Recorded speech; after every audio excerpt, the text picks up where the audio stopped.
Hey everyone, it's Flak. Star Wars has had a bit of a rough go lately. Rian Johnson's trilogy has foundered with some fans over characters and narrative, while Star Wars Battlefront 2 had a questionable launch due to controversial loot boxes. At EA Play this year, we finally got our first real look at Star Wars Jedi Fallen Order. First impressions of the single-player action-adventure game are good, with gameplay reminiscent of recent classics like Uncharted, plus some impressive world building. Hey! Who are you? Jedi Fallen Order is also being developed by Respawn, a studio with a history of making some fully fleshed games, including the Titanfall franchise and Apex Legends. Even with this pedigree, pre-ordering games is not something I do often anymore, having been burned several times and most recently by Battlefield 5. That said, looking at the gameplay footage for Jedi Fallen Order, there are a lot of things to be excited about. So for this video, I'll discuss 5 things that made the difference in me deciding to pick up the game on day 1. The first big detail in the game is actually a little robot. BD-1 is Cal Kestis' partner in crime, and the amount of work Respawn put into this droid is impressive. It's no small feat to create a non-human character that can display a wide range of human emotions. Respawn was able to do this with BT-7274 in Titanfall 2, but they took it to another level with BD in Jedi Fallen Order. In the game's recent demo video, we're able to see how devs brought the droid to life. BD can convey complex emotions thanks to its incredibly detailed character model. The antenna can move independently to approximate human eyebrows or animal ears. These movements can convey fear, excitement, and curiosity, all emotions we can clearly see. BD's visual sensors telescope to communicate interest or surprise, while its head is able to pivot to mimic human body language. In fact, BD's body always seems to be in motion, creating the sense the droid is alive and reacting to different stimuli around it. One of the best examples of this can be seen when Cal Kestis enters combat. BD hides behind his back and only re-emerges once the fighting ends. BD also on occasion separates from tagging along as if to remind you it's its own unique entity. This attention to detail shows me not only do devs care about bringing the character to life, but they also had the time to do it in a convincing and memorable way. Respawn even got Ben Burtt, the original sound designer for R2-D2 and BB-8, to voice BD. No, we are not doing that again.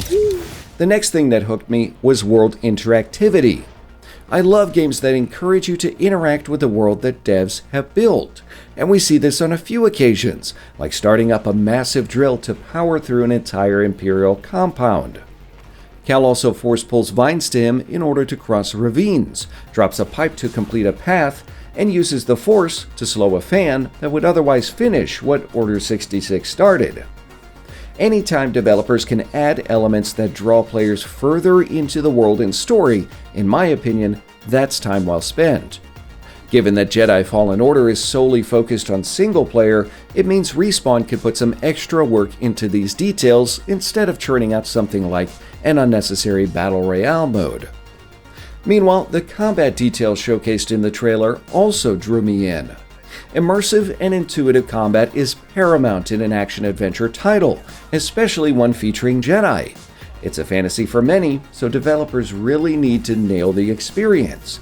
In Jedi Fallen Order, combat is packed with the little things that put you in the boots of Cal Kestis. Sparks fly and you can see glowing damage from lightsaber strikes. Meanwhile, the Force powers we've seen give plenty of options for creatively dispatching enemies. Force pushing enemies into one another is always fun, but Force slow seems particularly enjoyable.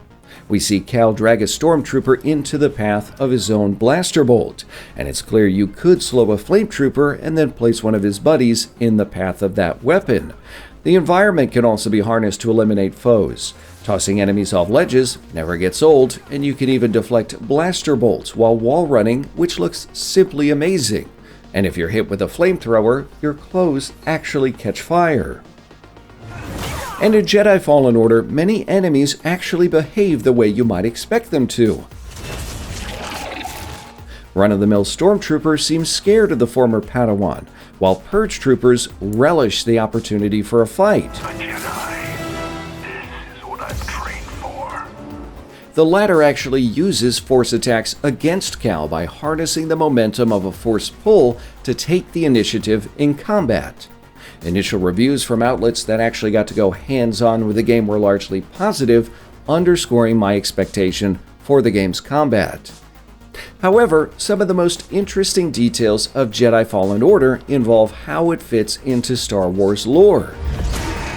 An article from Polygon reveals devs had to weave a story truly deserving of a Jedi before Lucasfilm's lore keepers finally agreed. Initially, Lucasfilm wanted a game focused on smugglers or other scruffy nerf herders, something probably more in line with the canned Star Wars 1313. Respawn put in the work, however, and Lucasfilm was supportive. It's exciting we'll finally get to delve more into the new universe under Disney, and I appreciate the fan service in the most recent Star Wars films, but there was an astounding lack of character and plot development for the new trilogy's narrative. Now, Jedi Fallen Order will probably have a little bit of the same, but it's also likely to spend more time telling a new story rather than recycling the old. Star Wars fans love lore, and based on what we've seen so far, there's a lot of it in Jedi Fallen Order.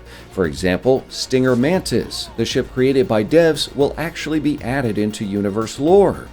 One of the coolest bits in the recent demo was the Clone Wars helmets and the wreck of Trade Federation droids on Kashyyyk, and I'm also excited to see more of Saw Gerrera. Lastly, if I were to name one thing that tipped the scales in favor of picking up the game, it's all the little details hidden away in the gameplay and trailers that we've seen.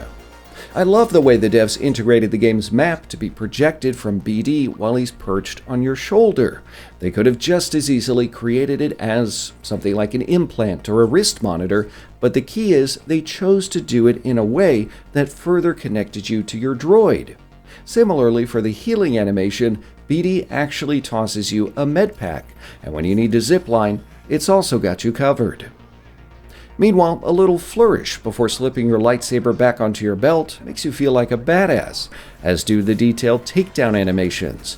For the one against the Wii-Shock, you can actually see a couple of the beast legs get severed. These are the kinds of things devs generally can't do if they're short on time or development is rushed. Having spotted all these details in Jedi Fallen Order's gameplay and trailers, I'm optimistic the game will deliver on its promises and potential. Star Wars Jedi Fallen Order is due out on November 15th, 2019, and for the first time in a while, I'm happy I don't have to say I have a bad feeling about this. If you enjoyed this video, make sure to leave a like, share, and subscribe.